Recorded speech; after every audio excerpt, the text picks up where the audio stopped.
Hi, everyone. I'm Pau Franco, Assistant Professor of Marketing at Radboud University in the Netherlands. Joining me here today to share some of his experiences in developing his own business is co-founder of Ravenry, Ricky Willianto. So welcome, Ricky, and thanks for generously spending some time with me to chat today. My students and I really appreciate it. So let's get our conversation started with my first question. So can you tell me a little bit about Ravenry? Sure thing. Thanks for having me, pal. Really excited to be part of this conversation. So Ravenry, we are a freelancer first platform that aims to help experienced freelancers scale their business. We see a lot of freelancer solutions in the market that is very focused more on the marketplace solution, right? Where they actually help freelancers find new clients.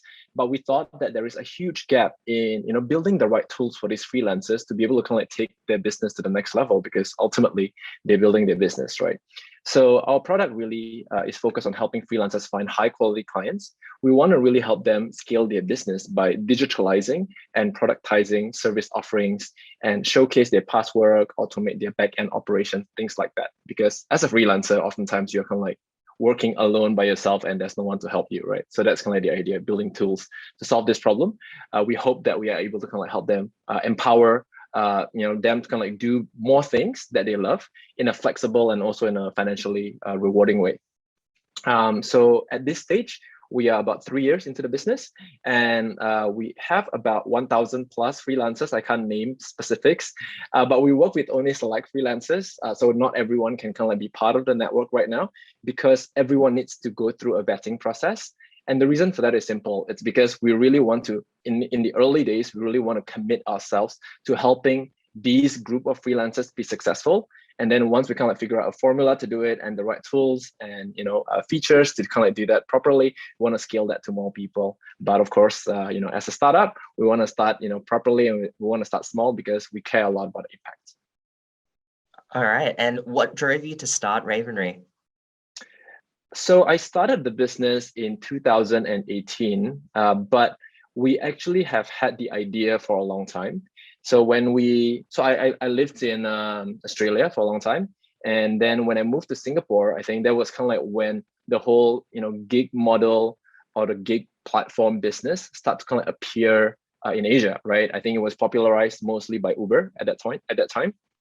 So in Asia, we do see a lot of kind of like gig marketplace business that is very focused on what I consider more low skill work.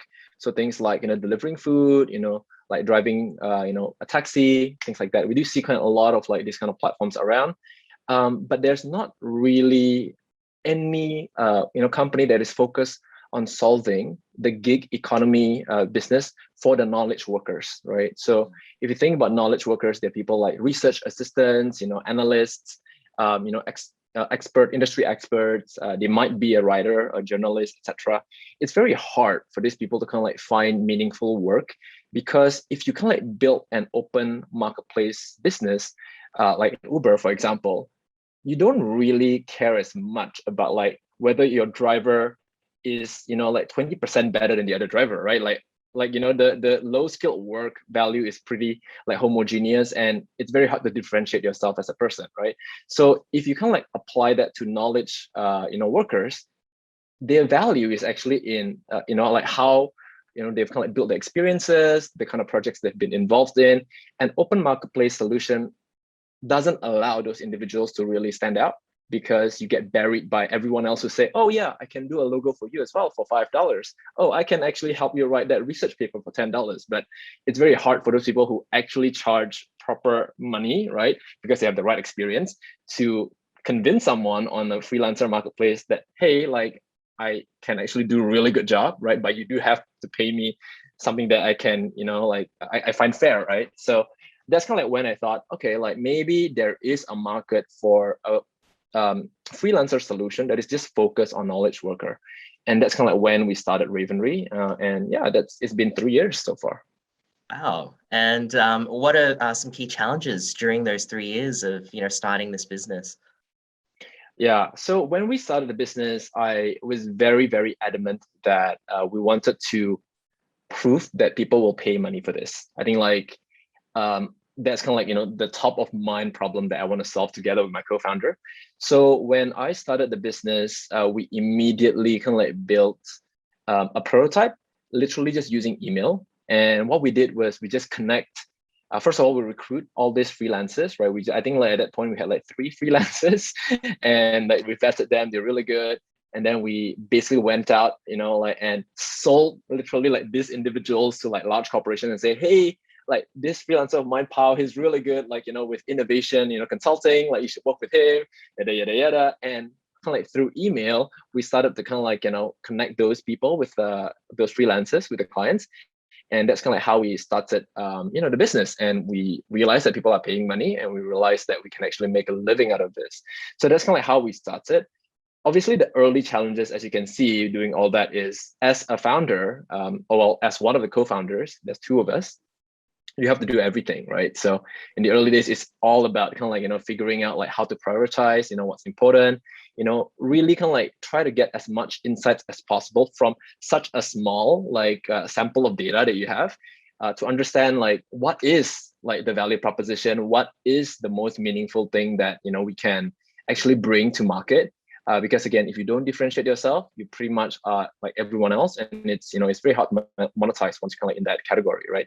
So we're very focused on trying to get that, and it was really difficult because obviously we're very small and the sample data is really limited, right? So yeah, I think like initial days was basically doing everything from sales to building prototype to making sure that the freelancers show up on their first day, to making sure that the work that they did is high quality, to do client management, and then like I'll have to recruit our developer. So all of that was quite challenging in the early days. And then kind of like fast forward, I think 3 to 6 months after that, we started hiring our first group of people to kind of like join our team. And by the way, we did all of this completely bootstrapped. So like I put like I think $20,000 at that point. Me and my co-founder put $20,000, and that's kind of like our like essentially the seed funding that we've kind of like put into the business ourselves. And we wanted to make it last as long as possible, right? So we never got any funding for the next 2 years. So basically, that was kind of like what took us to what kind of like started the business and took us to this point. And of course, like in the early days as a company that is completely bootstrapped, it's about resource management as well. And you have to be really smart about how you use your money. So we had to kind of like, hire remote developers in 2018. And it was really difficult because like neither me or my co-founder were techies. So we were this business guys who was like, okay, we need to build this thing. We have no idea how to do product management. So a lot of the early challenges was around kind of like, figuring out what's the right team composition based on the resources that we have. Learning as much as possible, like for ourselves, what are some of the critical things to look out for when you're hiring, certain like profiles, especially because we are non-techie. So we do have to kind of like read up a lot on that. So that's kind of like another challenge that we had to face. Luckily, we had really good, team members, early joiners who until today still with the company. And that's kind of like, helped us stay our course and maintain the business really well. But yeah, those are, I guess, 2 of the main challenges I faced in the early days. Yeah, and building off that, so what are some things that you are most proud of during your time building Ravenry? Okay. I guess there's a few things that I can name. One, I think we're quite proud that we've been able to build a completely bootstrap business to date, right? And the reason why I'm proud is because I think a profitable business equate to value creation, right? And I think for me, I'm very passionate about helping people like scale their business and like build a sustainable freelancing business. So it'll be really ironic if I myself can't actually do that, right? So I think for me, that's kind of like a bit of a tick mark or like a job well done for myself. So I'm quite proud that me and my team has been able to do that really well. I think the second thing that I'm very proud of, actually, I would have kind of like prioritized it as number 1. It's actually the team that I've managed to build. So I've mentioned to you, I think it took us like blood, sweat, and tears to get our first few people with such limited budget, and with the company being like still in such infancy, there's still so much risk. Like convincing people to join was really hard. So I'm really proud that like some of the early joiners we have in the business are still with us till today. They've grown leaps and bounds, and through a lot of the different challenges we face as well, I think the team has to learn new things. They have to pivot.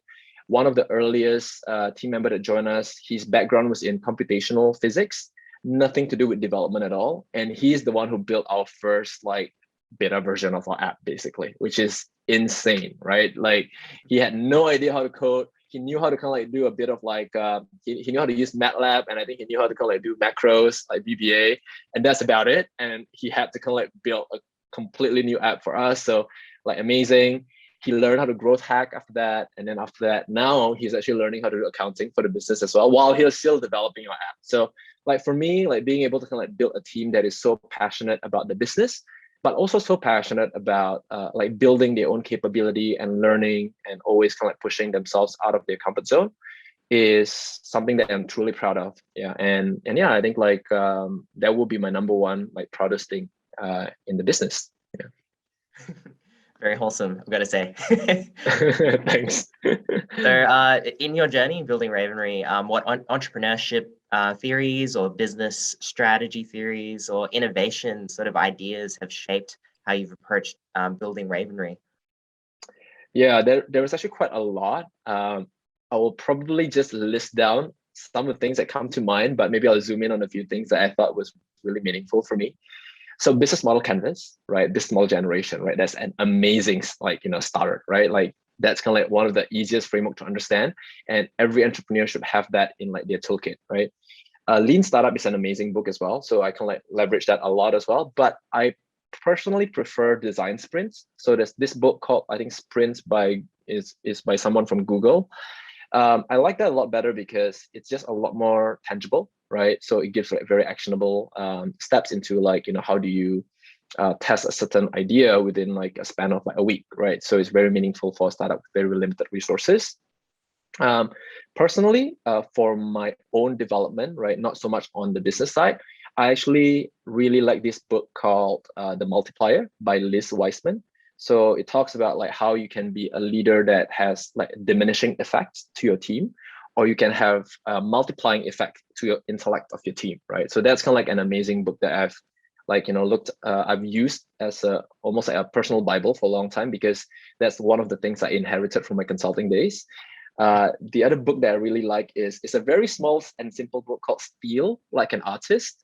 And the whole premise of the book was, don't be like so enamored by ideas, like don't try so hard to come up with something original, because nothing, like in this world at this point is truly original anymore. It's just an iteration on, in some form or way from other people's work, right? So don't feel like you need to, be original in that sense. And I think that helped me a lot as an entrepreneur to not feel like I'm a fake, right? Like I'm just like, someone who is copying other people's ideas. And I think it releases or relieves me of a lot of the burden that I put on myself as trying to be an entrepreneur who is innovative, right? Because when we talk about innovation, you're like, oh, it's got to be new, it's got to be unique, it's got to be special. And I think that book is a very simple book, very small book. And you just kind of like, get that insecurity out of your way, right? Which is great. There's a couple of other things that I really like from more, I guess, like newsletter and podcast perspective. One is this newsletter called The Stratechery. It's very hard to pronounce. It's by Ben Thompson. He talks about this just one framework, which is the aggregation theory framework. It's amazing. He has a free like a newsletter that you can subscribe to. Amazing content. You do need to sit down for like 30 minutes, 40 minutes to just read and absorb, but it's so worth your time. And then another podcast I would recommend is NFX. And NFX, I think they also VC, but they talk about like network effect frameworks. And I think like if you go to their website, they listed like 12 different types of network effect. And yeah, it's just amazing kind of like looking at that, because I think when it comes to technology business, a lot of the successful ones really leverage that network effect, right? So understanding very deeply because these are people who's kind of like invested, so they're practitioners in a way, but they've also tried to kind of extract the theory out of like what they've practiced. So it's very like, for me, it's very like meaningful and tangible. So just seeing like what is the right, I guess, like network model you can build into your business is really helpful, especially when you're starting out, right? Because you're testing different things, and like network effects just like the most organic way for you to grow your business without spending too much money. And so studying that and using that in my day-to-day has been really helpful. Yeah, that's a bit of a long answer, sorry, but yeah, hopefully that's helpful. My students will find it helpful, and it just goes to show, if my students are watching this, we're only touching the iceberg in our class, and there's so much amazing, excellent resources out there that you can check out. And thanks for pointing us to that those different various sources. And trust me, I'm still at the tip of the iceberg as well. I haven't gone that deep. I'm still learning as well. Yeah, that's right. But I'm just glad we Yeah. can all share these experiences together. And perhaps for maybe my last question, and I guess this is more directed to my students, of course. So, what advice would you give students who are interested in starting their own business? What things should they have in mind based on your experiences? I think for me, three things. So the first advice I would give is spend time learning about yourself. I think business is hard, right? Like there's a lot of survivorship bias where you only see the ones that survive, right? You don't see the ones that's dead. Like I think I read some statistics, something like only 0.4% of all businesses make $10 million in their lifetime of existence. 0.4%, okay? So there's a huge graveyard that is completely invisible, right? So to kind of like ride through those early days of building a business, I think it's very important that you know exactly why you're doing it. You know exactly like if you are the right person, to do it as well, because you need to kind of like find a really good fit. Like I call it a founder problem fit. You need to kind of like have to find that, really early on, because that will help you, summon that like resilience, summon like the energy to kind of like go like multiple weekends of like just work, and that's kind of like what's going to be required of you in the early days, right? So for me, I think knowing that and just like spending time thinking about that very deeply will really help you and will make your entrepreneurial journey a lot happier as well, because you are doing something that is truly meaningful for you and not just like a vehicle for you to kind of like make money, which is of course what we want to do as well. But I think like having that clear purpose and vision early days, very important. The second thing that I did when I was kind of like going into entrepreneurship was trying to kind of just list down some of the things that for me has to be true for me to be successful, right? So this became basically a checklist for me. It's like a to-do list that I have to do before I go into entrepreneurship, right? So for example, for me, I think like knowing exactly like the kind of things that will make me be productive, right? Knowing the kind of things that I need to, the kind of environment I need to set up for myself so that I feel secure, right? A tangible example is I was working in consulting at that time, and obviously, like I have like a lot of financial obligation as an adult at that time, right? So I have to support my brothers who's going to university. I had to kind of like obviously like as a good Asian kid, I have to send my parents some money, every month. The parental tax, and so there's some of those obligations that personally I feel like I still want to meet even when I am out of a job, right? When I've gone into this entrepreneurship thing without like a stable salary or income. So making sure that I save up enough money and having like a couple of things like lined up as like my side income was really helpful for me to kind of like feel very confident going into this entrepreneurship thing without feeling like, oh, suddenly like I'm losing like my stable source of income, and I only have like a one year runway for myself as a person, right, to be able to kind of like turn this idea into reality. Like it puts so much pressure on you, right? If you kind of like have that always hanging over your head, like, oh, I need to make rent, I need to pay my parents, not pay my parents, I need to, send money to my parents, I need to kind of like, support my brothers, my family. I think there's just so much stress and pressure that I think that will actually take away from your chances of being successful as an entrepreneur. So setting yourself up for success, like from the early days, is very, very important. Another thing, like I guess sub bullet point of this is that for me personally, I'm the kind of person who performs well under pressure, and also when I'm accountable to another person, right? So very early on, I started to build a network of people who became my mentors, who is basically always holding me accountable to everything I do at Ravenry. And that kind of gives me a sense of like there is an object, like a short-term objective that I need to achieve. Because again, like you have a big goal, right? But you need to break it down into small pieces. And to kind of like get to each of those pieces, you need someone to be kind of like, tapping you on your shoulder and say, hey, what's the progress on this? Are you kind of like, blocked by anything? Can I help in any way? And like just sitting down with you and kind of like just brainstorm and like exchange ideas, and getting that like fresh perspective is really helpful. So in the early days, I kind of set up all this like network of people that I really respect, I really like, I know I can work with, as people that I have to be accountable to, and that really helped as well. So that's kind of the second advice. So set yourself up for success. I think The third advice is learning doesn't stop when you start building a business. Actually, the learning will accelerate, but only if you consciously do it. So I think a lot of people, they will do things and they will not let I guess it's not that they will not let themselves kind of like, realize new insights or anything like that, but I think they're just so caught up by trying to solve a problem that they don't invest into themselves, like the new insights that they've gathered through their experiences or through the experiments or through building a particular prototype.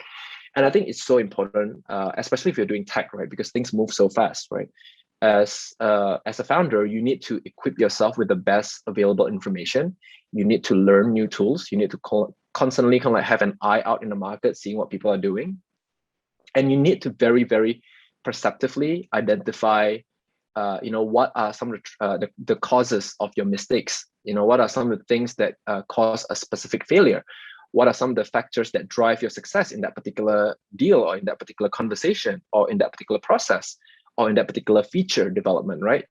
And I think having that very introspective, also retrospective, looking back, right, mindset, and always be upgrading yourself as you kind of like build your business is so important once you're kind of like getting into it, because it's very easy to just get caught up with the day-to-day execution stuff that is really, like draining, right?